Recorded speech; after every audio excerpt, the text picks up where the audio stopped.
Hi, welcome to Tiny's Flips. I'm Tiny.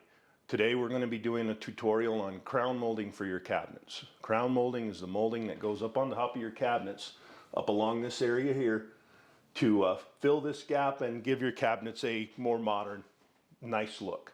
You don't have to have new cabinets in order to put crown molding on your cabinets. You can add crown molding later if you want, or you can put crown molding on older cabinets.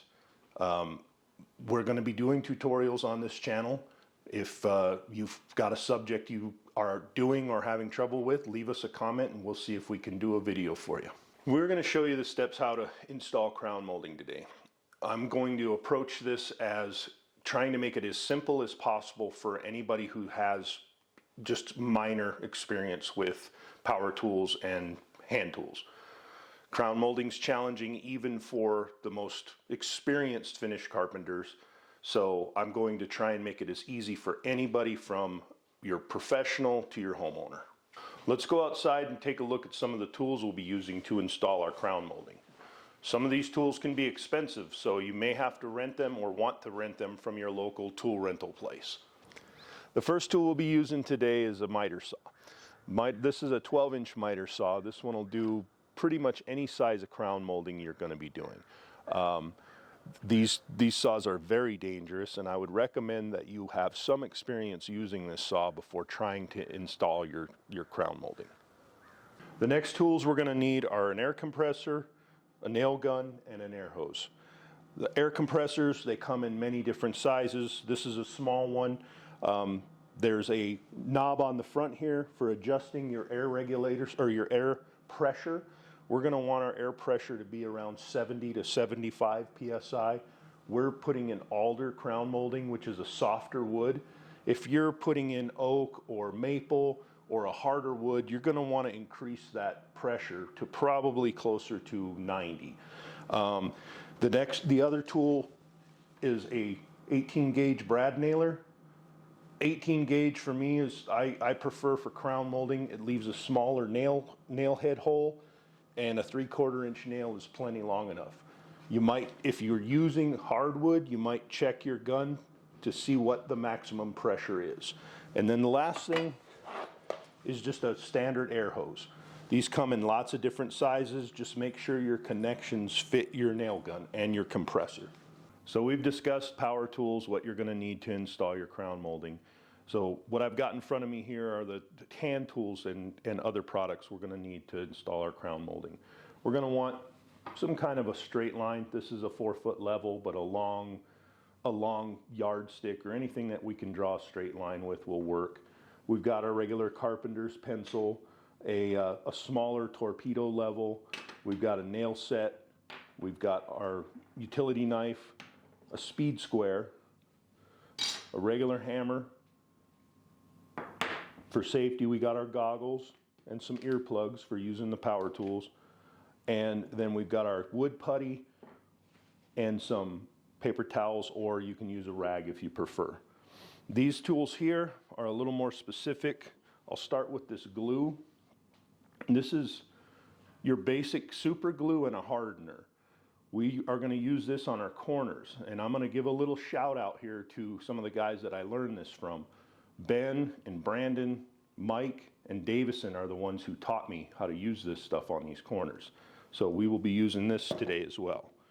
The last thing, and this is the most important thing for people that are not trained finish carpenters, is the miter jig. This jig is specifically for cutting crown molding. These two tools go in part, and I'll go over these a little more specific shortly. So in this kitchen, I'm going to start in this corner right up against the wall. This is the easier cuts we're going to make. We don't even need our jig for this. This is just a straight cut. And then on this side, we're going to be doing an outside 45. And I believe this is a left-hand outside 45. To get started, I'm going to open the doors, and I'm going to measure down from the top of the cabinet down a 1/2 inch. And I'm going to make me a mark with my carpenter's pencil. Okay, same thing over here. I'm going to make my mark 1/2 inch down. And then I'm going to take my straight edge and I'm going to line it up on those marks and I'm going to draw me a line. This is where my crown, the bottom edge of my crown molding is going to go on this line. For those of you who are more experienced carpenters, you could probably eyeball this and it would be fine. But for our video, I'm trying to show people who don't do it all the time. So it's a very light mark. It's kind of hard to see, but you don't want it super dark. Once you get your crown molding on, you're not going to see it at all. So let's go make our first cut. So the reason we need the speed square is we're going to use the speed square to make sure that our table on our miter saw is set to a true 90. If you just grab your saw and you start making cuts, your table on your saw may not be set to a true 90. So the way you check that is you make sure the miter saw is unplugged, which this one is. Once it's unplugged, bring your saw down, and you're going to set your miter or your speed square up against the table and the blade, and the speed square should be tight to the blade. That tells us that we're cutting at a true 90. This is going to be our first piece of crown that we're going to put on the wall. Whenever you're using molding that comes from a mill, don't ever assume that this is a true 90. We want to trim this back so that we're certain that this is a 90-degree angle. So I'm going to do that right now.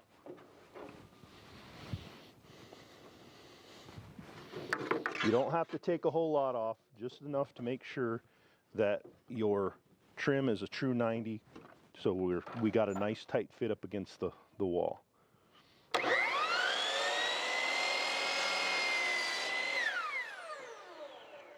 Now we know that that's a good 90, and that'll fit nice and tight up against the wall. We got our first cut, our first 90 that goes up against the wall here. Now we're going to measure our piece of trim from this wall to this corner right here. And that corner on the jig is going to be a right outside corner cut. So we're going to measure, and we are 24 7/16 is what we're going to make that piece of trim. So as mentioned before, I was going to go over these two tools that come together. Right now I'm going to go over them. What this tool is for setting this. This has if you look at the bottom of this has a thumb screw right here, and it's got different angles right here. Well, you got to figure out what angle to set that at. And I've already done it, but I'm going to show you how I achieved that. How I achieved figuring out what that angle is, and that's what this tool is for. So this crown molding is very basic. It doesn't have a whole lot of design in it. It's just a concaved crown molding. The way you do that is you can set the crown molding down on a solid surface, and then this thing flips over like this. Did you see that? It comes in the box like this. You just flip it over here. So you've got a nice sharp edge here. This sharp edge goes right here. You can get a good view of that. Then what you do is you tighten this thumb screw, and then you look at the gauge, and it'll tell you what that degree needs to be. And this is showing a 45 degree. And that's what I have this set at, is a 45 degree angle. If I loosen this whole thing slides back and forth. And depending on the crown you're using, you'll have to change that. If you put this on there and that's a different angle, you'll have to change that angle on this. So next I'm going to show you where to measure from. This is our nice 90 that I showed you in the previous section. This is going up against our wall. We got our dimension. Our dimension's 24 7/16 from the wall to the edge of our cabinet. What you want to do when you're measuring, or where you measure from, is you want to measure from the bottom of your crown molding. Now this crown molding is, again, it's a very simple crown molding. It's just concaved. A lot of times your crown molding will have a lot of design in it. Your design is usually on the bottom of the crown molding. The top of the crown molding is usually less defined. So if there was a lot of ridges and things in this crown molding, I would have those ridges down at the bottom. and then the planer side goes to the top. So we're going to measure over 24 7/16 from the bottom, which is right there. And that's where we're going to start our cut at. So we're ready to cut our first outside corner of crown molding. This is going to be a right hand outside corner cut.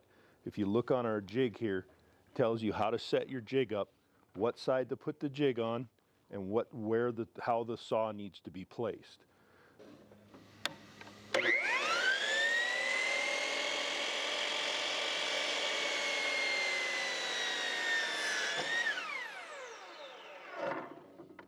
When you cut these, I tend to try and leave mine a little long, just because I don't want to have a short piece.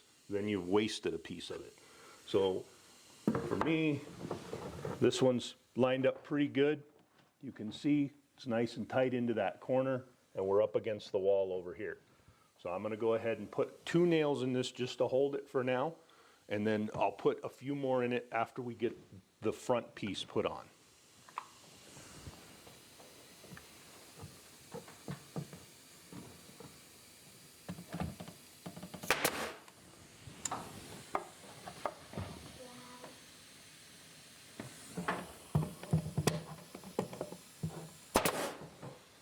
So on this one, I've already made my line like we did on the first one, measured down a 1/2 inch, mark, measured down a 1/2 inch, mark, and made a real light line.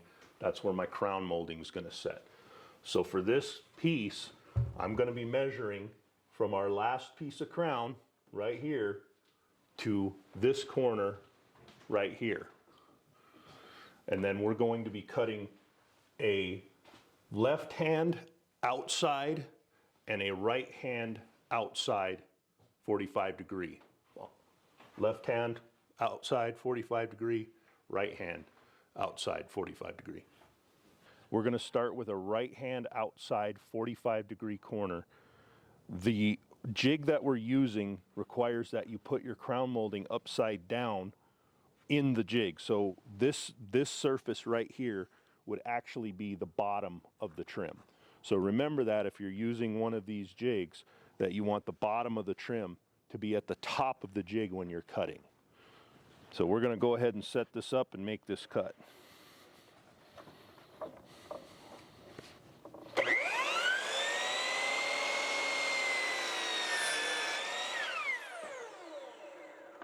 now, if you look at that, there's your outside 45.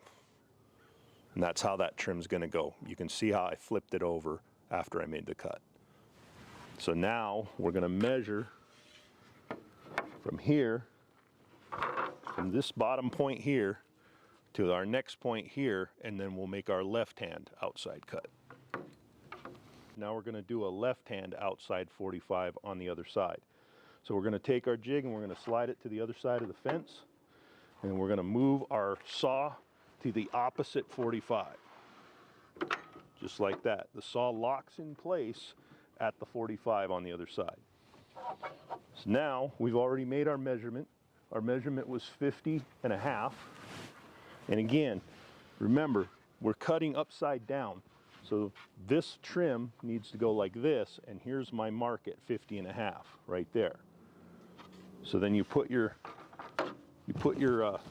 trim in the jig, carry your line across so you can see the top of your line, and then you line your saw up. All right, here we go.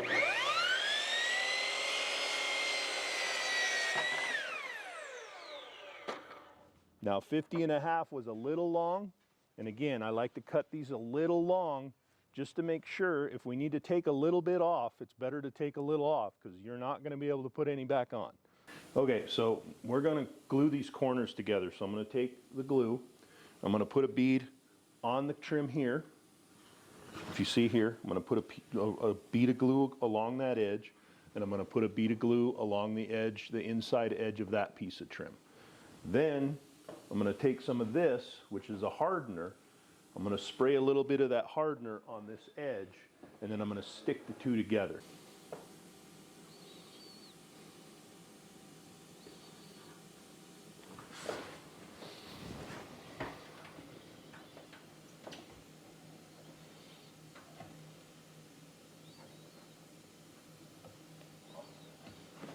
Okay. Rag handy in case you get a little on your fingers. A little hardener.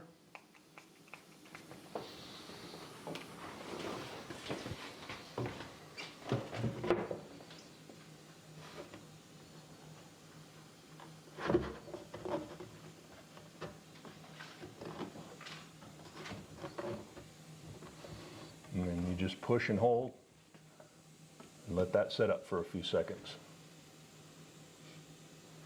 You just want to make sure your corner stays nice and tight. And then you can take a nail. Again, we'll put more in it later, but for right now, one right there is good.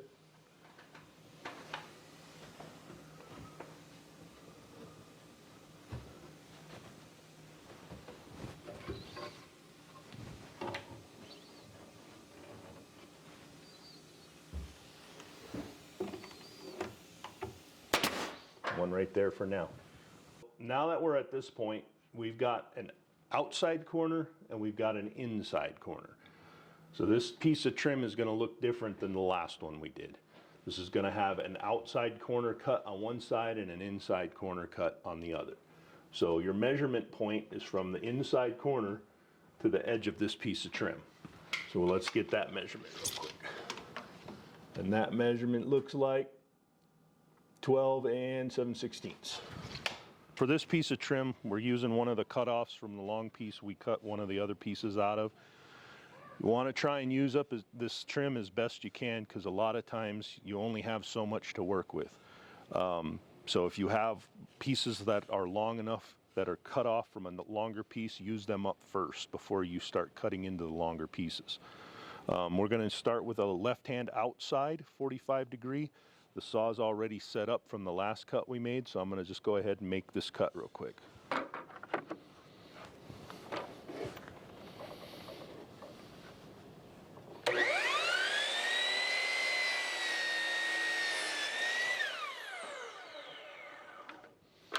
So that's going to be our left-hand side of that trim. So now, again, we're having to work upside down. This is how the piece of trim is, and this is the edge we need. We got to flip that piece over, and our measurement comes off of this edge right here. And we were 12 7/16 was our measurement.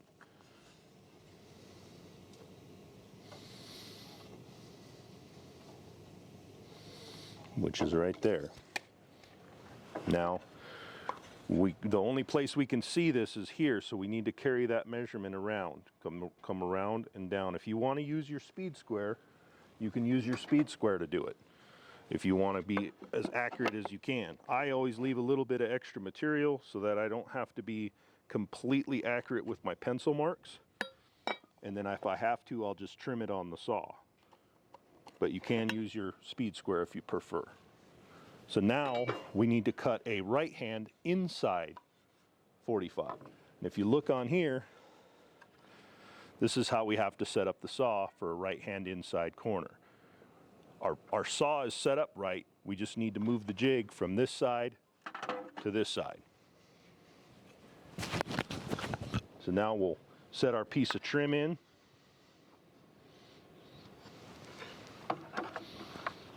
Just like that. Make sure that our blade is right on the edge of our mark. See how you've got your mark here, and the edge of the blade, you want it right at the edge of the mark.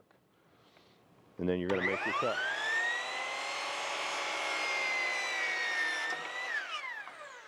And there's your inside corner. So that's how that piece of trim is going to look on the cabinets. We got our piece cut. I did have to trim just a little bit off of it. It was a little long. If you need to do that, you're okay. Just take half a blade width off, and I'll show you what I mean by that out on the saw. So again, we're going to glue our corners. A little bit of super glue here. And then a little bit of super glue up on our piece up here.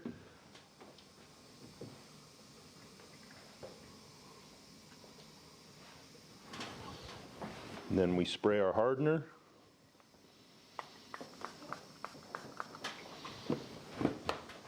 Whoa! Then I fall off the ladder.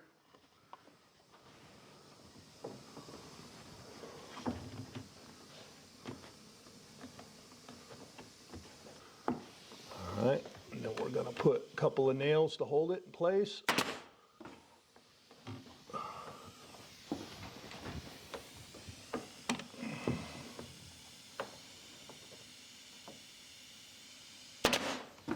Okay. The glue is not quite set up yet. Let me hold it for a second.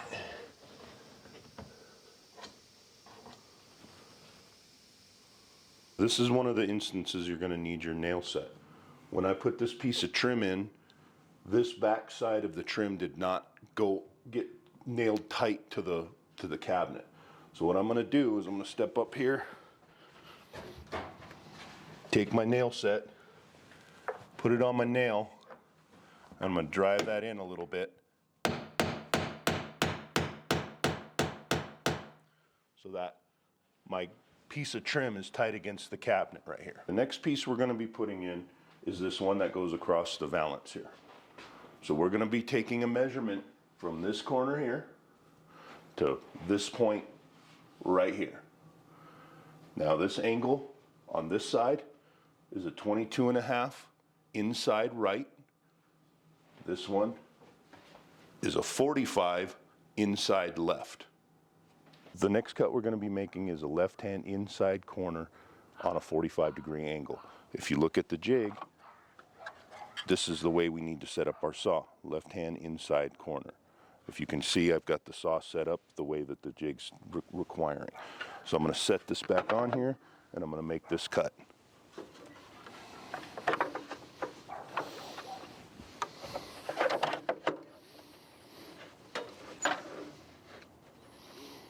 When you're making your cut, try to take as little of the material off as possible.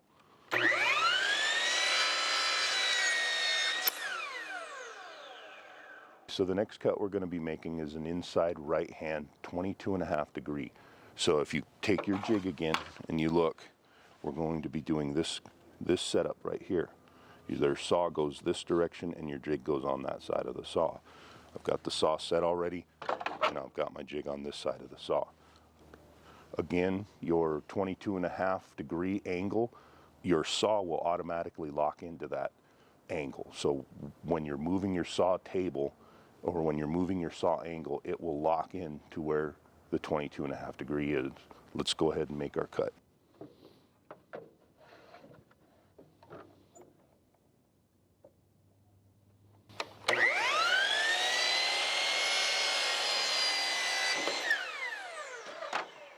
Next, we're going to apply our glue. A little on that side.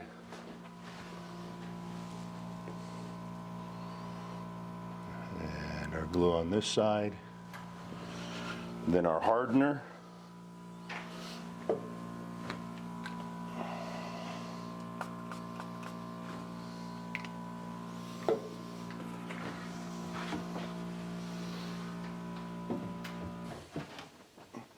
Whoa, whoa. That would have been bad.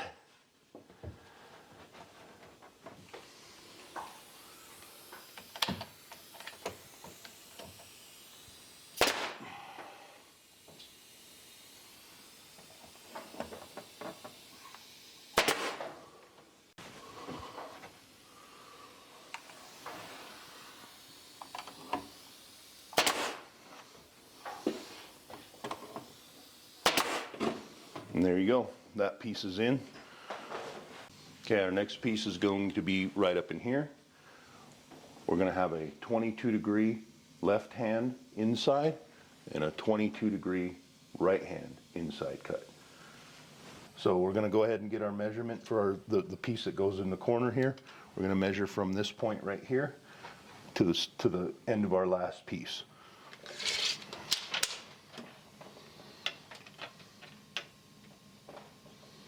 And we're at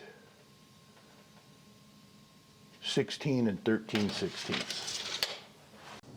So our first cut on our next piece is a 22.5 inside right. I've already got the jig set up for this cut.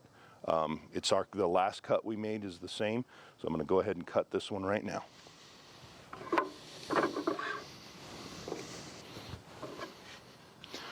We have some split here, I'm going to try and cut this split out so that we don't show this on our finished product.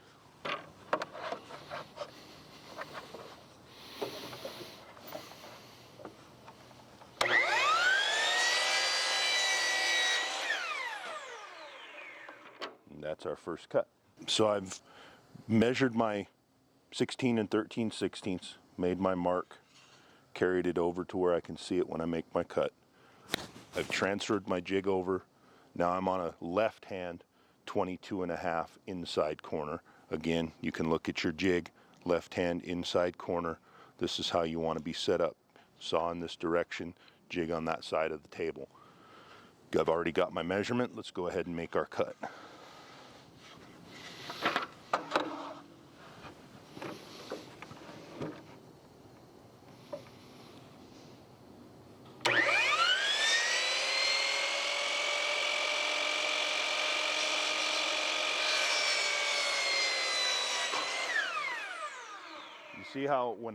You see how when I was making the cut, I started to make my cut and then I kind of stopped and moved the trim over a little bit. The reason for that, I was trying to make sure that I got the saw right on the mark on the trim.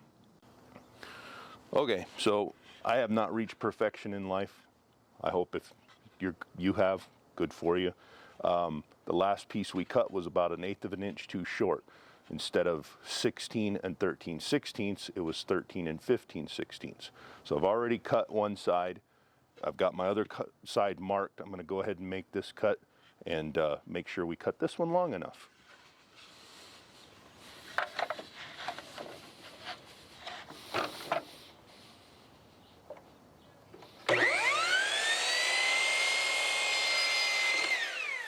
As I had said prior, we left this one just a little long to make certain that it was long enough since I messed up the last cut.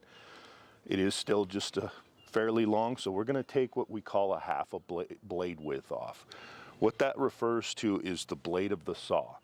The blade of the saw tends to be about 1/8 of an inch thick. So we're going to take half of that off, about 1/16 of an inch, which is about half of the blade. So when you're lining up your cut, come on in close. When you're lining up your cut, you want about half of the blade over the material when you start to make your cut. Okay, let's make this cut.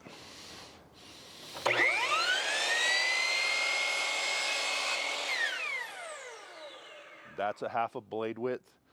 You can cut also a full blade width. These are dimensions that we use a lot in the business to talk about small increments of measurement. Okay, I already put my glue on the piece of trim on this side. Now I'm going to glue this side.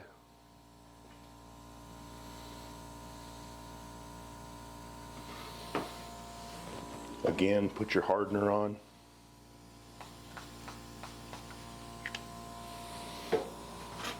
Take your rag, wipe off your excess.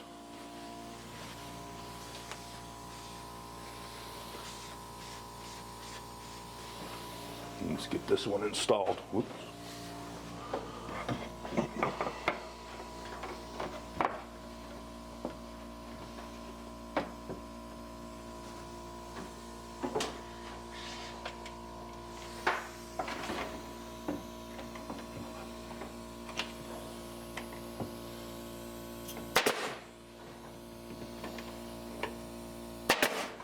Okay, just like that. Okay, so we just finished our inside corner of the cabinet. Now we're moving to this section here. We're going from a 22.5 inside left hand over to a 45-degree outside right hand. So our first angle on this next cut is a left hand inside corner, 22.5 degree. Again, I've got the saw and the jig set up. If you want to come take a look, we're doing this pattern right here. We've got our saw set to the right direction and our jig on the right side of the table. Let's go ahead and make this cut. Again, we've got some splitting on our wood here. We want to cut this out, but we would like to keep this knot if we can. because that adds some very nice look to the cabinets, because these are a distressed look cabinet.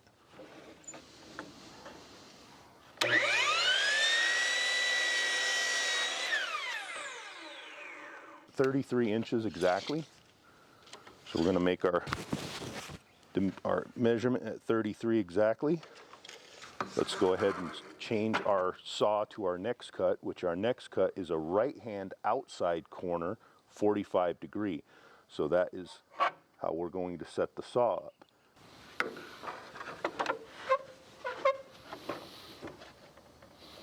Again, don't be afraid to leave a little extra if you need to.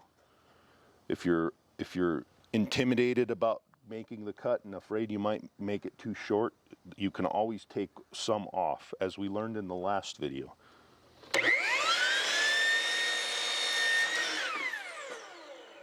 So I've already gone ahead and applied my glue on this side of the trim. I'm going to go ahead and apply the glue on this other piece, put the hardener on it, and then we'll install it.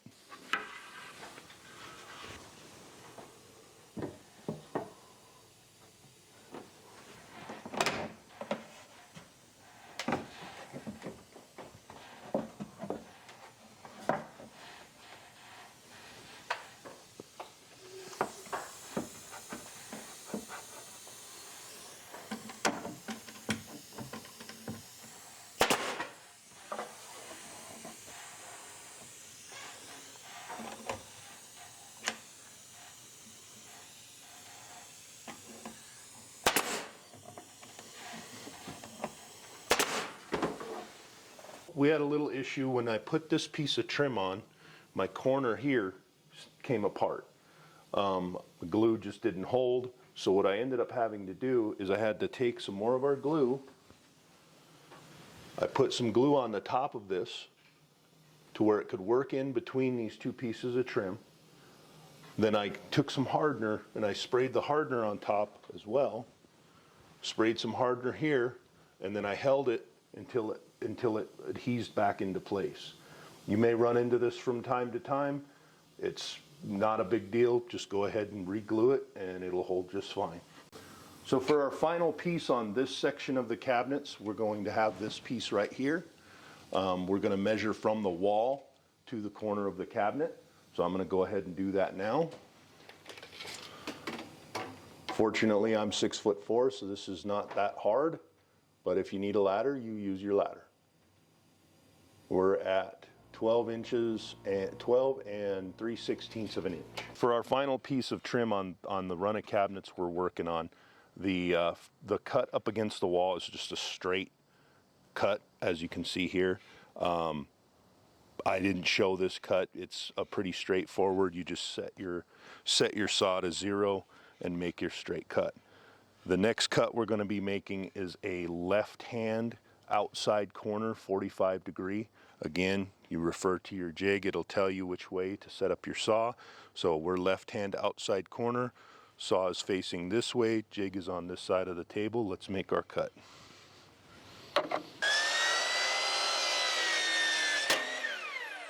I've already put my glue on my last piece of trim. I'm going to go ahead and glue this and put my hardener on, and we'll get it installed.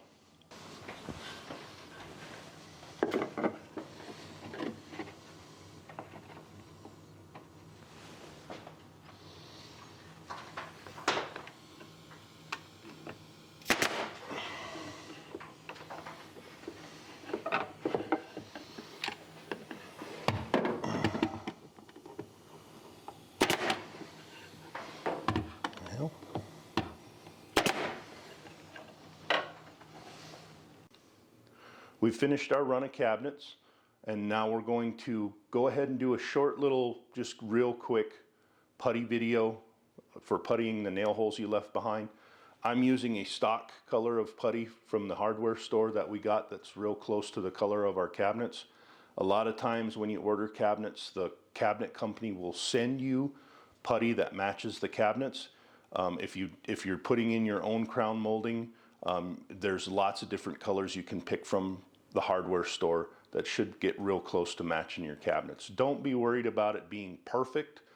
you got to remember we're putting a very little bit of this stuff on there, and it's very hard to see unless you're right up close to it. So let's go ahead and do a little bit of puttying. I got my ladder set up. We're going to step up here. And as you can see, we've got a nail hole here, and we've got another nail hole here. Let's start with this one. You can use a putty knife. I like to use my fingers. You just smear a little bit of it in there, and then you take your rag, and then you wipe it off. Same thing. Just smear it in there. Take your rag, wipe it off. And that's how you putty your holes. We'll come over to this corner here. You can see how our corner didn't come together absolutely perfectly. We're going to take some putty and we're going to fill that corner.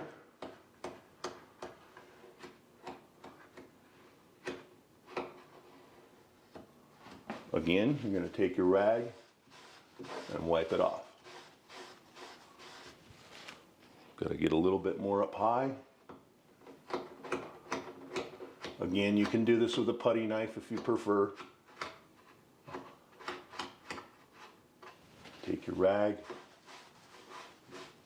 In this case, I'm using paper towel. Paper towel or rag works fine. And that's how you do your putty. If you've got any questions or comments, put them in the comment section. We'll try and get back to you as soon as we can. Hope to have some more videos for you soon. Thank you. Thank you all for watching. I know that was a long video. I hope you enjoyed it. If you did, please like, subscribe, hit the notification bell, and until next time.